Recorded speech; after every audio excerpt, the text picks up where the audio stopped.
Okay guys, now the purpose of this video, it's number one to eliminate a little bit of the fear that you guys have on dealing with the door panel. I know that you can become so efficient in top loading that you don't need to worry about this.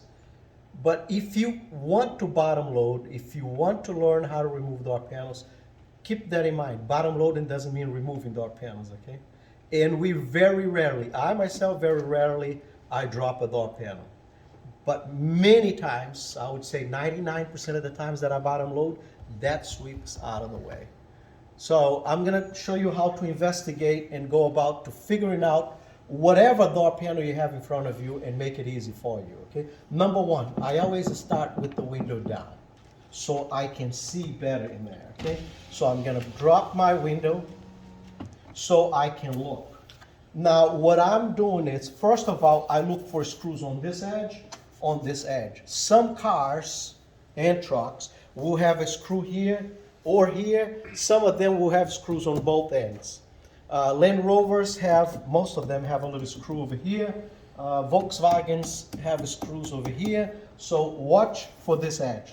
Why do you have to look for that screw there? It's because if there is a screw here and a screw here, and you try to do this, you're definitely gonna either break that screw or break that door panel. You don't want to do that. Second thing that I look for is this little cap.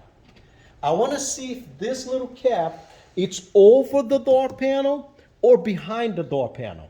If it's behind the door panel, most likely you don't have to deal with it.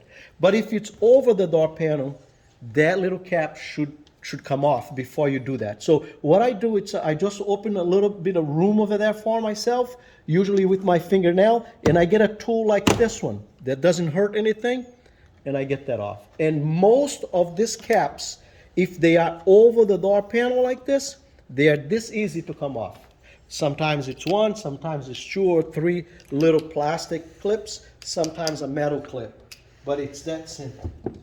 Now that I got that out of the way, you see why I got that out of the way. It's because I can't move this door panel without moving that, okay? Well, now I'm gonna look for places where probably there is screws hidden over here. If this molding over here was a massive molding, big molding over here, I would probably be thinking that that would be hiding some screws over there. That's most of the case, most of the time.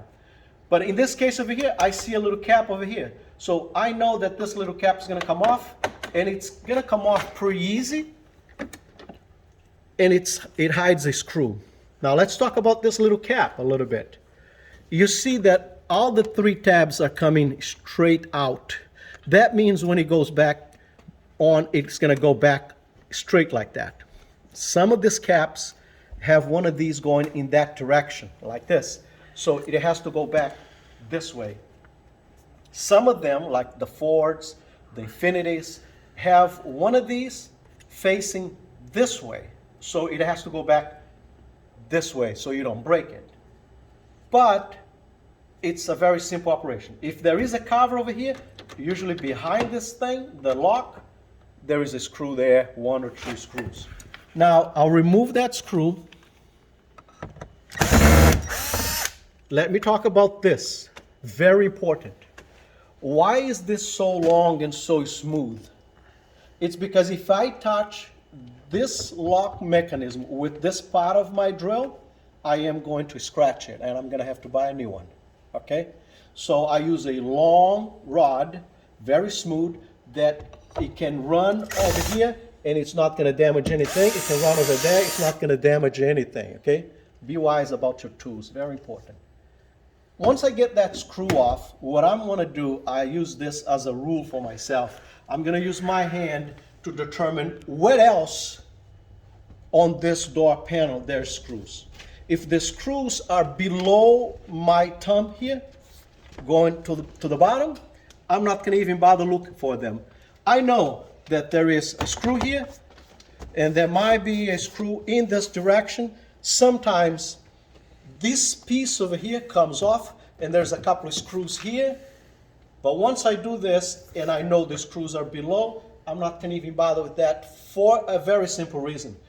There is enough flexibility on this door panel over here for me to pop it, just peel it off and remove the sweep. And here's how I'm going to go about it.